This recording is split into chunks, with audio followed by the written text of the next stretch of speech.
Try now. Hello, everybody.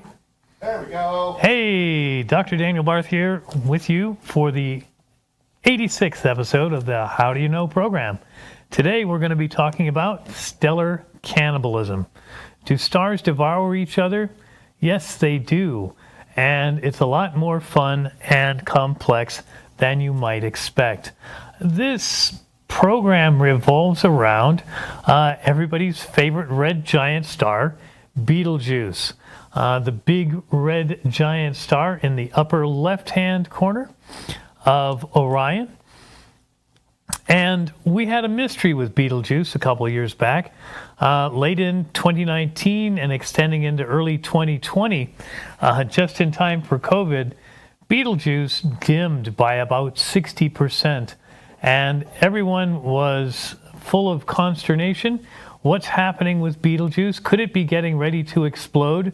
We were all saying, go, go, Betelgeuse.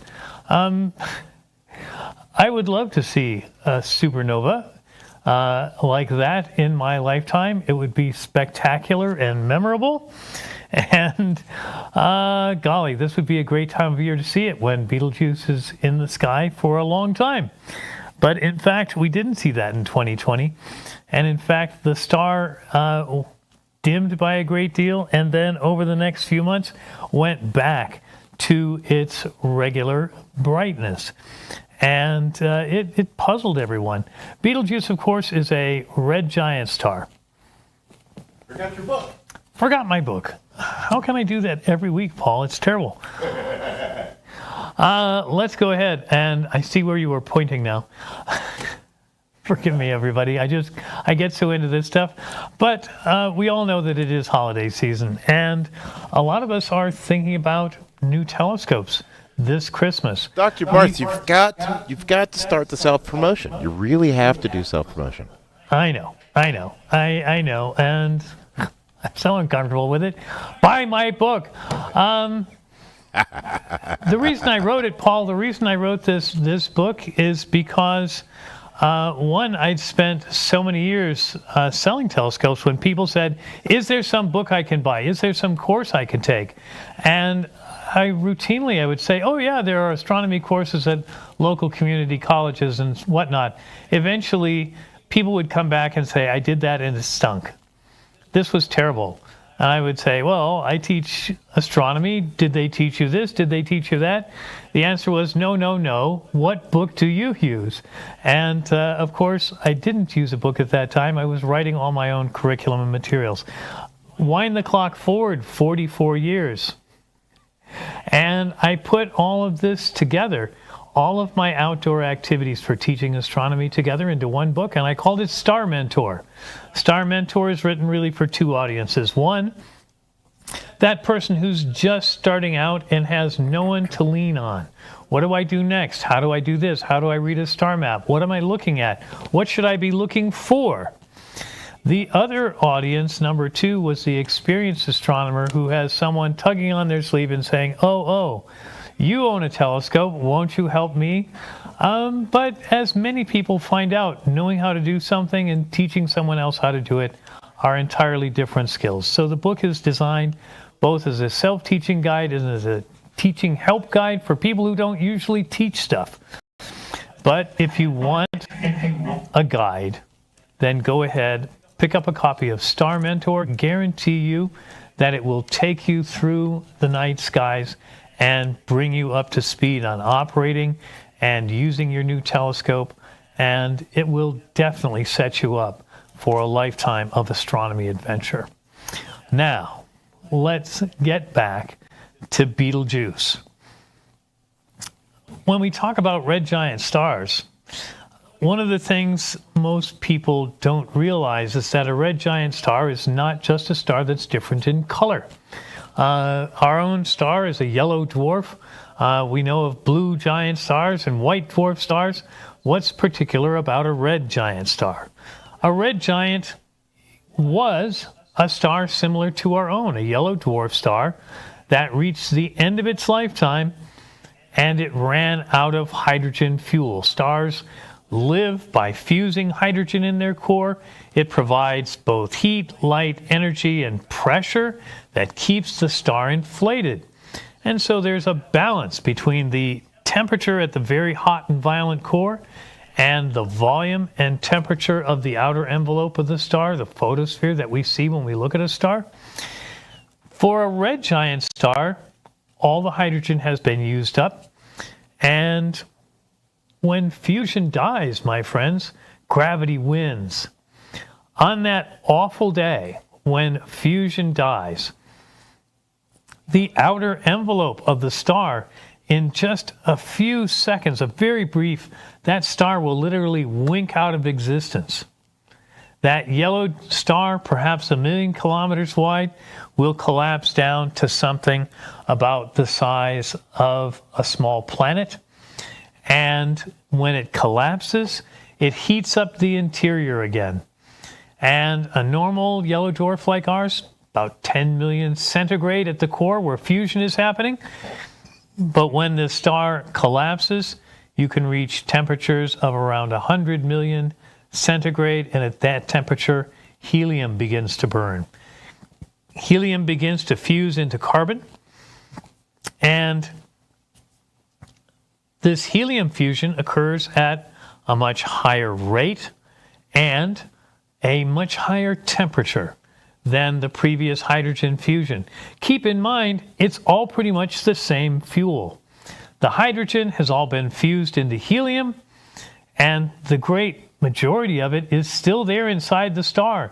So when the star collapses and starts burning again, you might think, oh, well, it's got pretty much the same amount of fuel in terms of mass. It's going to last the same amount of time. But that's not true at all.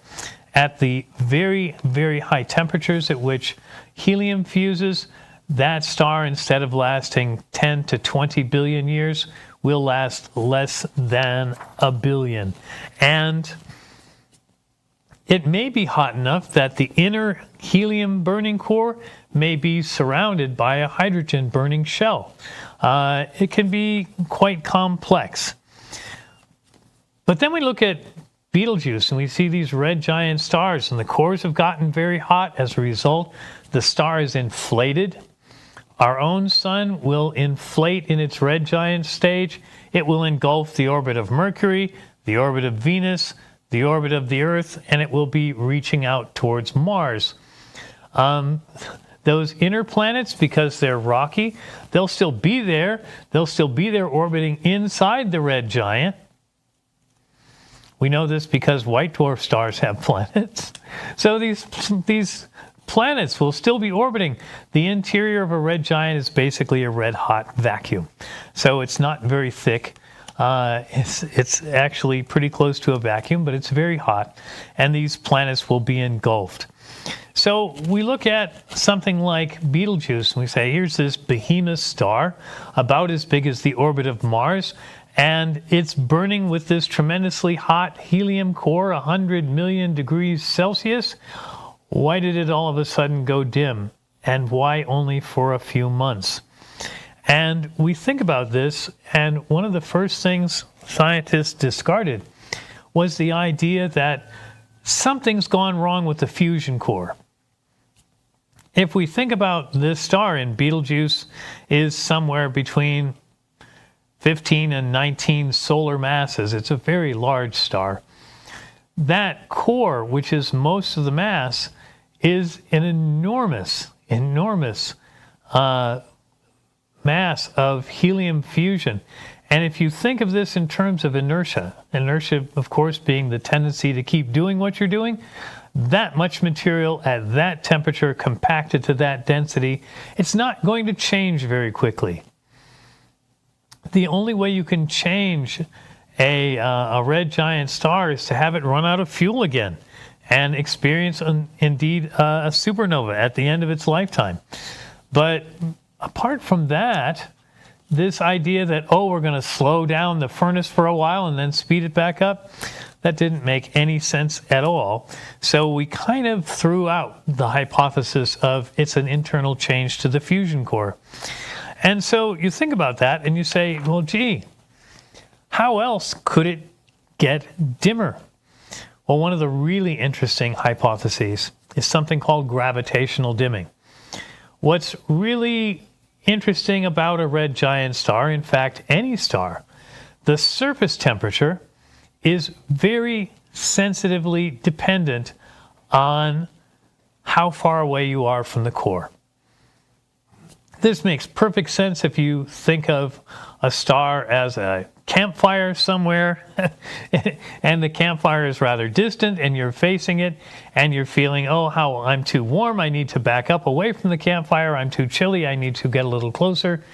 This distance from that center burning hydrogen burning core or helium burning core in the case of Betelgeuse, it changes the temperature and the color of the surface tremendously, and how luminous it is.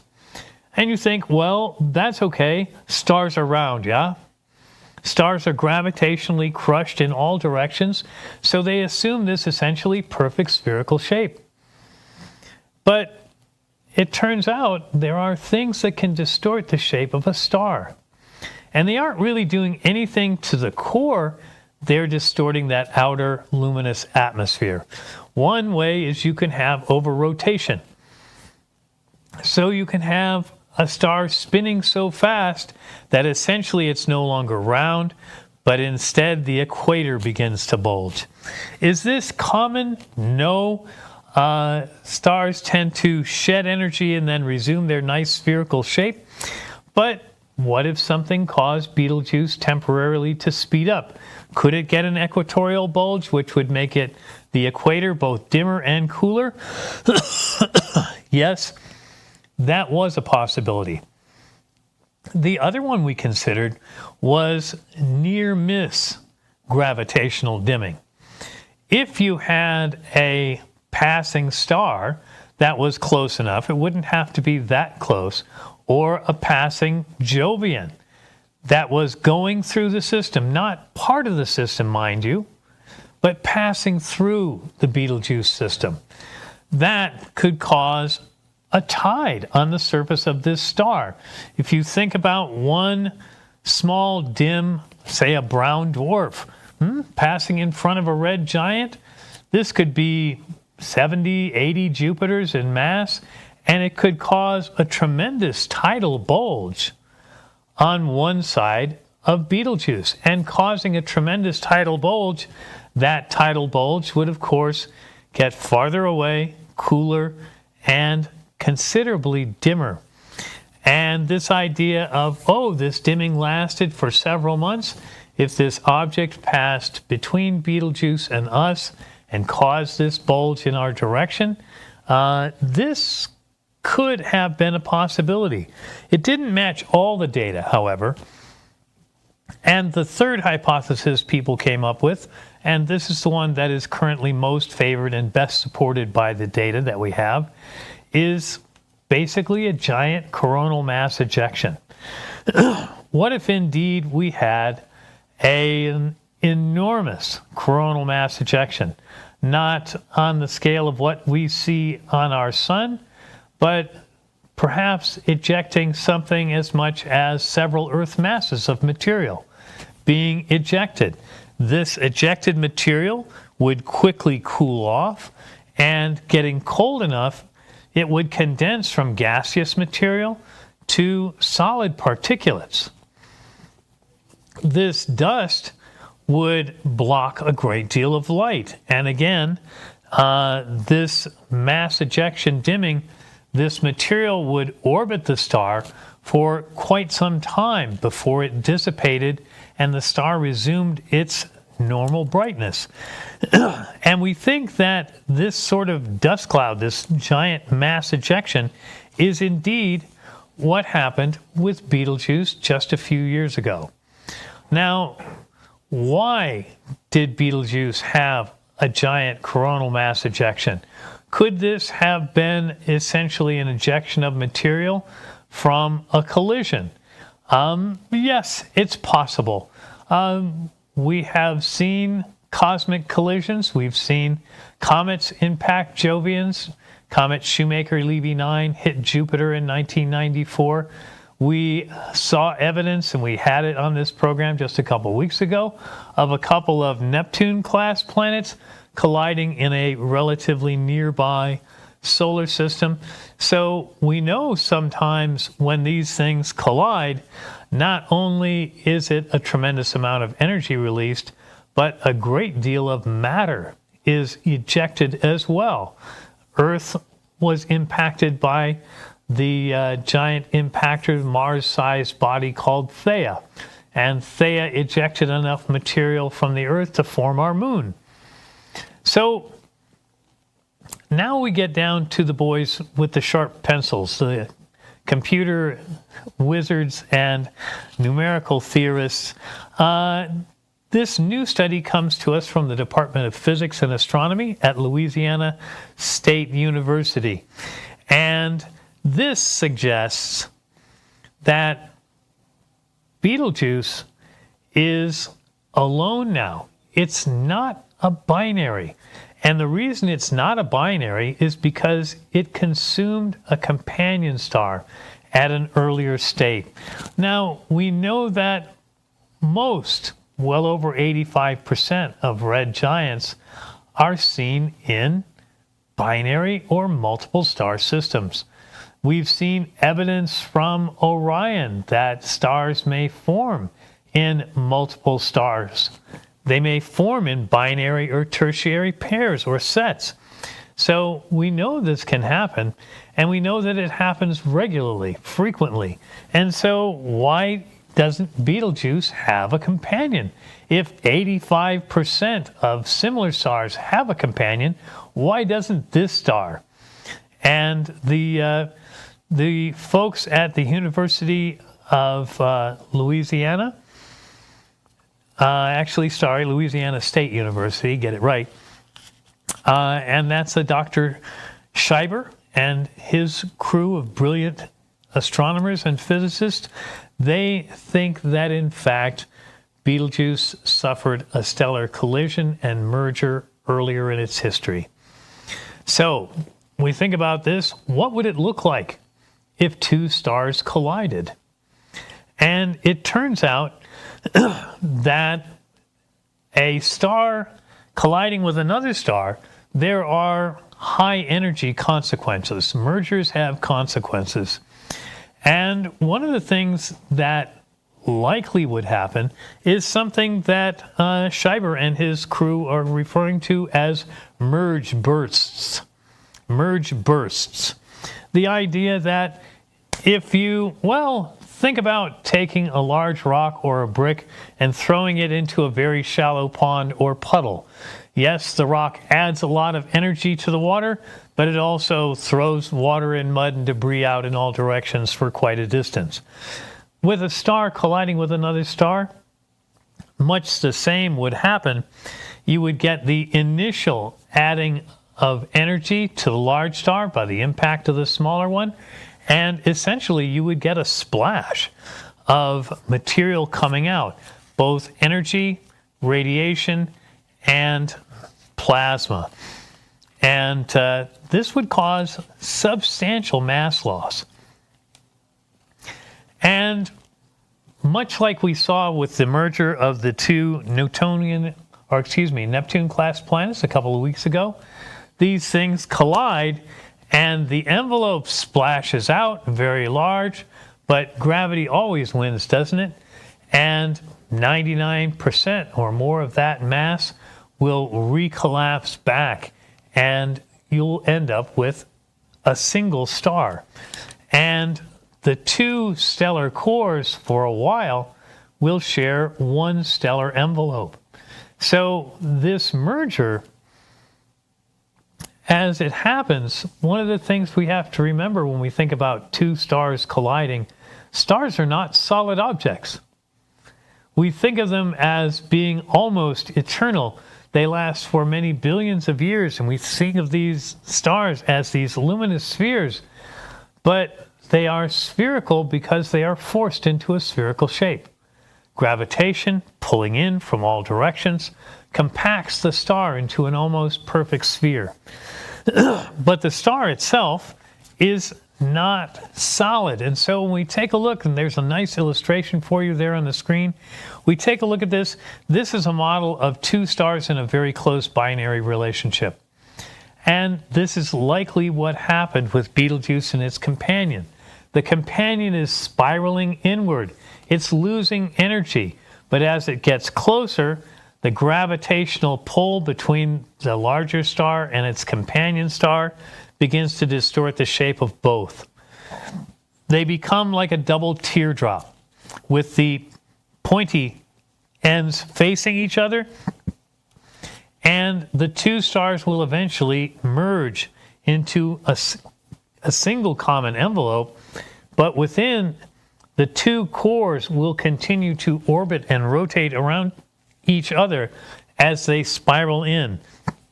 Yes, it's going to be more or less like a satellite entering a terrestrial atmosphere and burning up. This spiraling in won't take a great deal of time. But it turns out that the cores are pretty much going to merge. The smaller companion enters the atmosphere, and the hydrogen fusion core of the smaller star is going to merge with the fusion core of the larger star. If the larger star is already in the red giant phase, then in fact probably what's going to happen is that helium core is going to smear itself around in a shell, a hydrogen burning shell around the helium core. But that helium core is it's about 4 times the density of that lightweight hydrogen core. So it's kind of like pouring salad oil on cold water. That salad oil is just less dense and it's going to rise to the top. And the hydrogen, if you have a helium core star consuming a hydrogen core star, you're probably going to get that shell is going to smear itself out, which is just fantastic. The other thing that we need to remember when we look at this sort of a thing is that the energy transfer and release. The energy, we see explosions on Earth. You may have seen videotape of atomic weapons being exploded. I know I have my own collection of atomic videos. You may have seen this and you go, wow, that's a big explosion. Oh, good grief, that's a hydrogen bomb. Boom, it's however many megatons are exploding there. And all of this is as nothing compared to the energy of a star. Stars are such massive things, both in terms of their physical mass, their core temperatures, their energy output. They are just so far beyond anything we see terrestrially. It's difficult to make even cogent analogies here. But we've got a couple kinds of energy transfer. Really, there's 3 that we worry about. Thermal energy. If you're swallowing a star, you're swallowing something very hot. And if you're talking, it's a regular dwarf star, say 2 or 3 solar masses, it still has a core at 10 million degrees centigrade. If you've ever taken a mouthful of soup or something that's too hot and you just swallow it and you feel it going all the way down. Yeah, it's got to feel like that when you gobble a star with a 10 million degrees centigrade core. It's going to burn all the way down.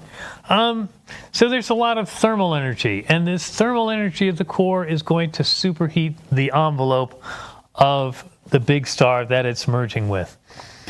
The other kind of energy, the one that is less obvious, is rotational kinetic energy.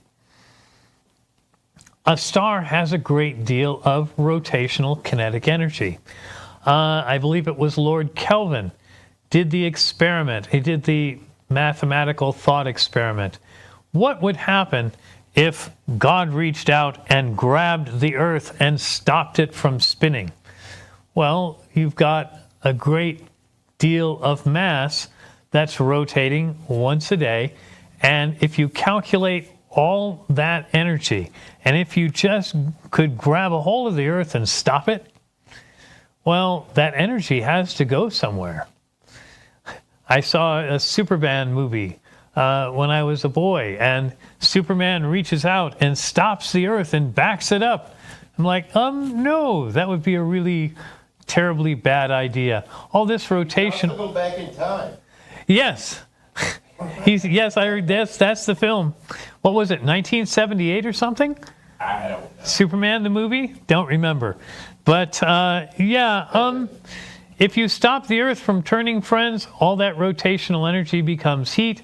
And Lord Kelvin very competently calculated that it was not only enough to remelt all of the stone of the Earth, even assuming it was solid all the way down, it would vaporize off several. Well, maybe wouldn't we 1,000. fly off the planet?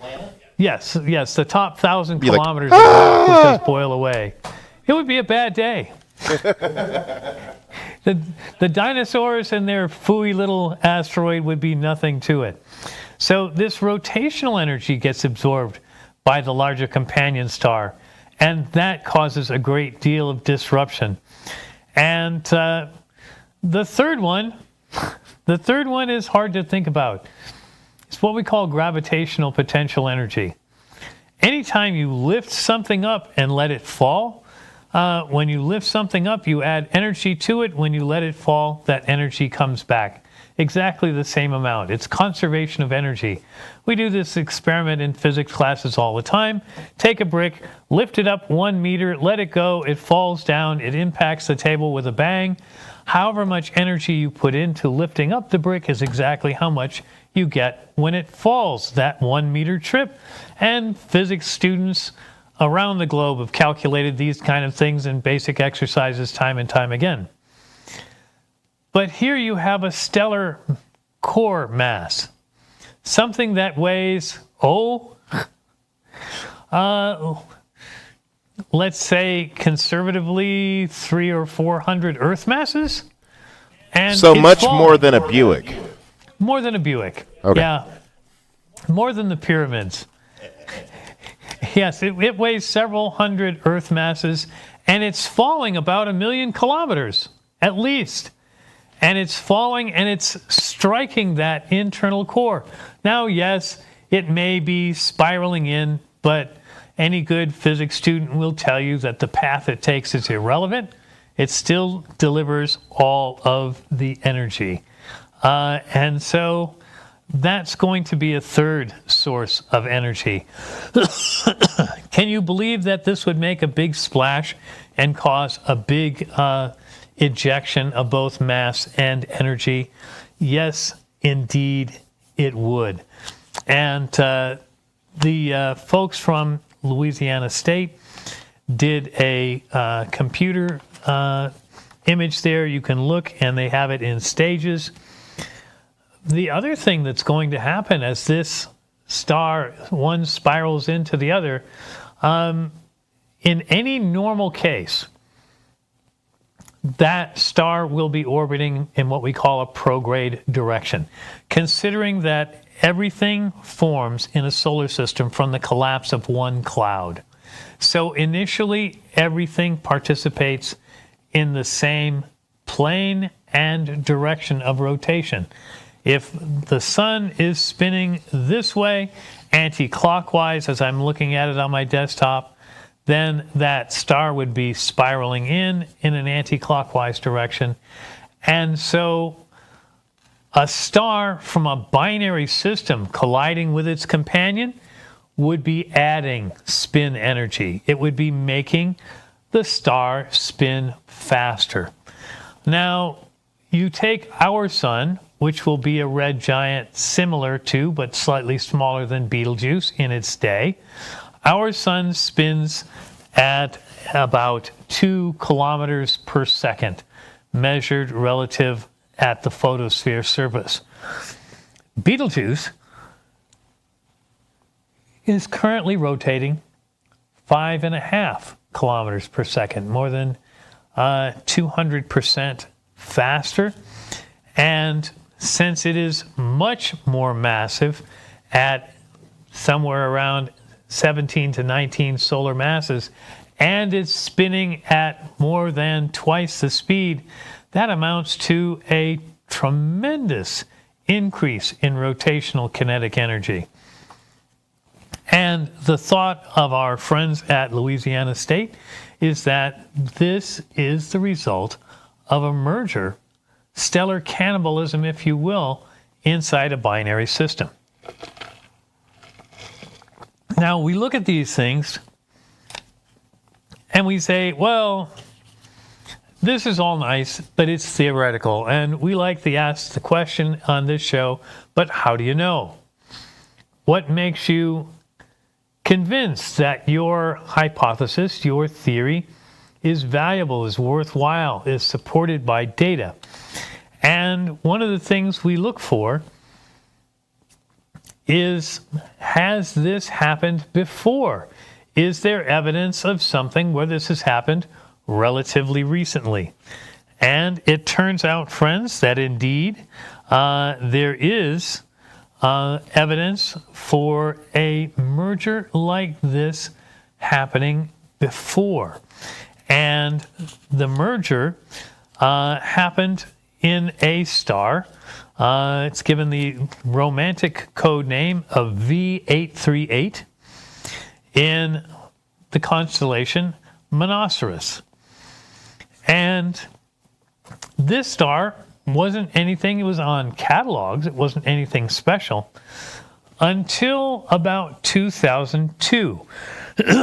And it suddenly got much brighter in what's known as a luminous red nova.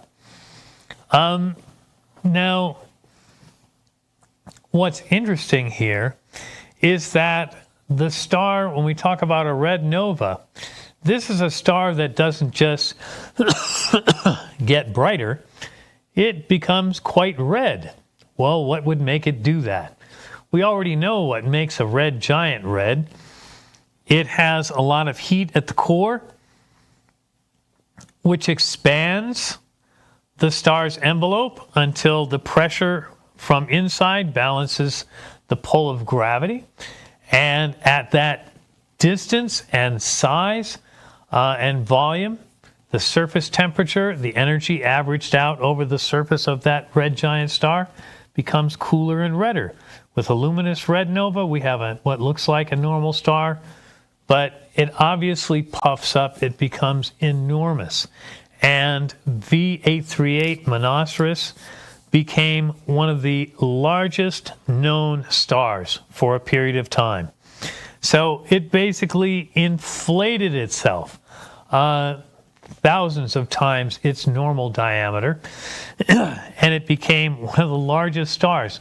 Some of the really large stars we know will fill the orbit of Saturn. So indeed, this star must have been really something. And basically it was this huge red supergiant for a while, and then it cooled, dim, and it shrank back until today, some 20 years later. It's basically the size it was before the red luminous nova event. Now, we can see up on the screen, there's a lovely image there of, and it's called Monoceros V838 from the Hubble Space Telescope. And we can see the star at the center there, and we see these enormous shells of gas which have been blown off in all directions. This very much looks like a stellar merger and resulting luminous red nova.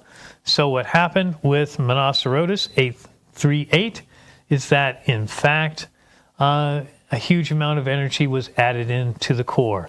We had that giant amount of thermal energy because the star it swallowed was hot. We had that tremendous amount of rotational energy, which would have helped enlarge the star. And then we had the big one, and that's the gravitational kinetic energy. And that would have essentially kicked off a very high temperature event at the core, and this star would have expanded to be of a tremendous size, and a great deal of this mass, as you can see from this Hubble image, a great deal of this mass has been ejected permanently. This star has lost a considerable percentage of its mass just blowing off and blowing out into interstellar space. Was there special high temperature fusion events? Did it produce a suite of interesting heavier elements? Perhaps, and this is a job for the James Webb Space Telescope. Why? Because much of the material ejected from this star in Monoceros has cooled and condensed and become dust. Dust is notoriously hard to see through at optical wavelengths where Hubble works, but it is the perfect wavelength for the James Webb Space Telescope. So I'm sure that's on Webb's bucket list of fun targets, and we'll be looking forward to more information on that in future. Now, when we get back together next week, we are going to be continuing on this format, and we're going to be looking at another kind of stellar cannibalism, but this time with black holes. One of the fascinating questions about black holes, of course, is we can see plenty of star-sized black holes, and we know that in the center of every galaxy lies a supermassive black hole that can be millions or billions of stellar masses in size. But there are few, if any, intermediate mass black holes, so-called IMBHs. And these things are kind of the unicorn of the stellar cornucopia. Are there no black holes between 50 and a couple of hundred solar masses? We haven't really found any. And if we haven't found any, it's kind of like the missing link. Gee, how did those supermassive black holes get that big? We know that galaxies formed within the first few 100 million years. After the Big Bang, galaxies essentially formed as quick as possible. It seemed to be an urgency to produce galaxies. We know that the initial stars formed and died very quickly, and then the second generation of stars quickly formed galaxies, and this is within a few 100,000 years after the Big Bang star forming era began. So galaxies took very, very little time, and we know that, as far as we can tell today, that supermassive black holes are part of that. And so we're looking Dr. for... Barth. Yes. So I guess we probably need to recognize Ken Mattingly. Ah. Because I think he passed away last week, didn't he? At 87. He was on the Apollo. He was. That means there's only about three or four remaining Apollo astronauts living. Yeah. I know, we were down. Yeah, I didn't see Ken Mattingly passed. Yeah. And that's a tremendous loss for our nation. I trust that he would be buried in Arlington National Cemetery as one of our nation's heroes. It doesn't really say where his funeral is going to be. So I'm just looking here on astronomy.com. Okay. And indeed, he may have, private wishes, of course. Oh, sure. But, certainly one of our nation's heroes. So who have we got left? I know... I am unsure. Buzz Aldrin's still around. Yeah. Kicking and ornery as ever. And God bless him. Golly.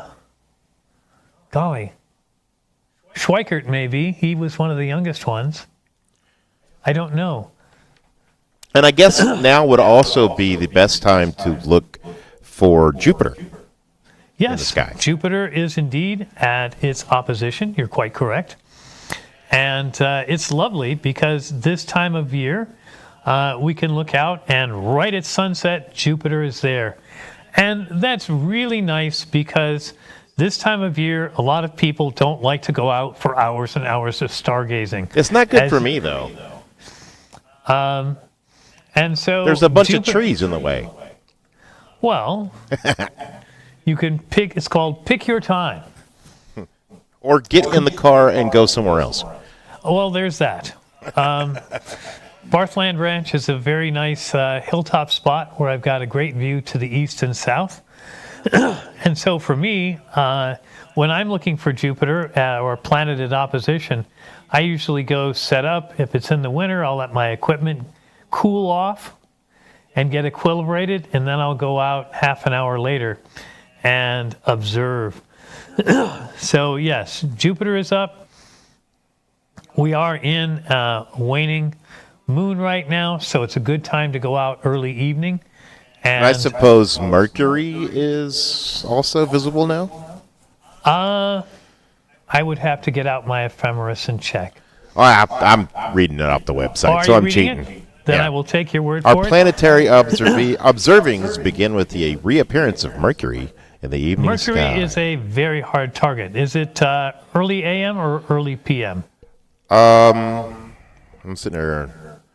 38-hour-old crescent moon, November 14th. You'll need a clear southwestern horizon. If it's in the 3 southwest, degrees. it's an evening planet. Yeah.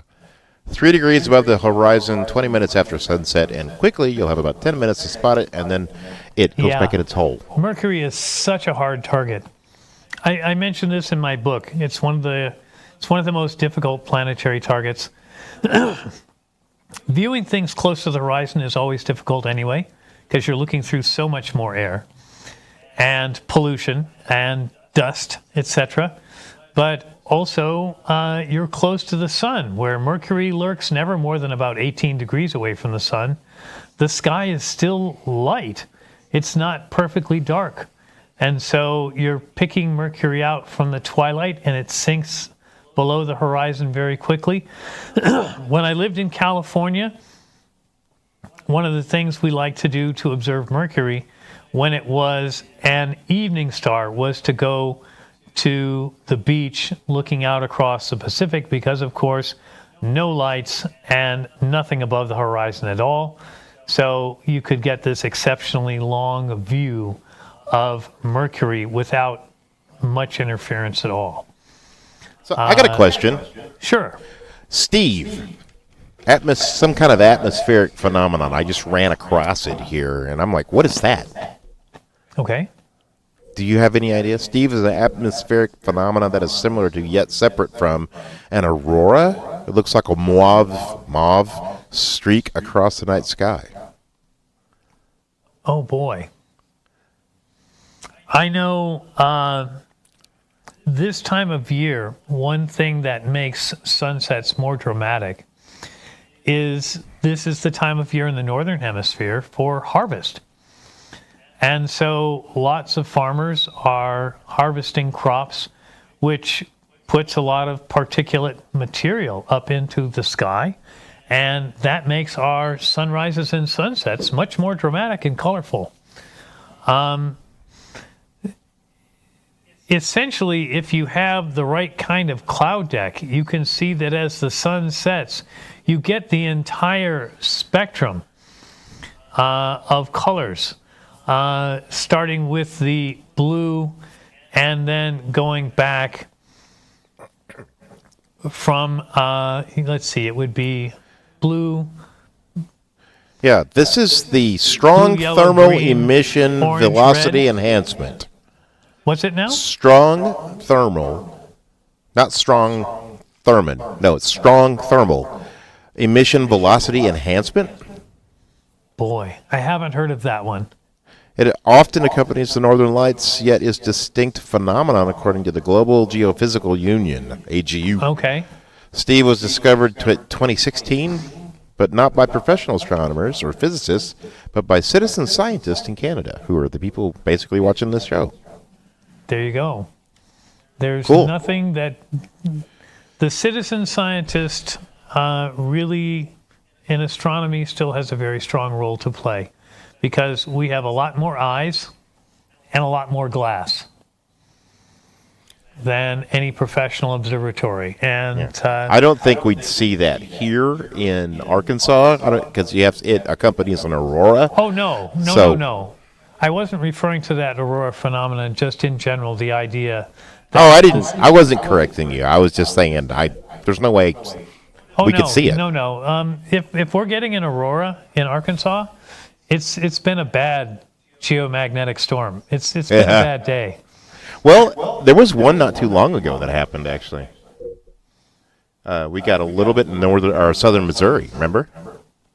Yes, and we had a lot of radio and satellite communication interference during that time. We haven't had a Carrington event. We haven't had a geomagnetic superstorm. Not in, about 150 years? Something like that? Carrington event, 1830s, I want to say. I have no Something idea. like that. I do know we have a mid-1800s. question here from Gino Savage. Okay. I did have someone try to explain to me a cosmic burp. Is that the same thing as what you're talking about? No, indeed. Cosmic bursts are gamma ray bursts, and these are thought to be, I believe they are neutron star mergers cause these gamma ray bursts, because they give off, again, back to the energy and light frequency analogy, to get light that goes from the red end of the spectrum to the blue end, you have to add more energy. And then to go up into ultraviolet and X-rays and gamma rays, even more energy. The amount of energy required to produce a gamma ray burst is just enormous. And Isn't that where we got the Hulk? Yes. Gamma ray radiation in popular culture. Leave it to the Yes. producer who doesn't know much about astronomy to know everything there is to know about TV. Yes, that was the origin story of the Hulk. He was hit by a burst of gamma rays, and instead of having all his cells shredded like a normal man, he gets green and bulked up when he gets angry. All right. All right. Well, I guess don't forget your book. Yes, indeed. I hope that you will explore Scientific for your holiday astronomy shopping needs, and pick yourself up a copy of Star Mentor. Would also very much love for you to drop a review. If you've seen the book, bought the book, ordered the book, please leave us a review on Amazon or other websites where fine books are sold. Star Mentor is published by Springer, which is one of the world's premier science publishers. Available on Amazon. We hope you'll pick up a copy today. This is Dr. Daniel Barth, and we'll see you next week with another episode of How Do You Know?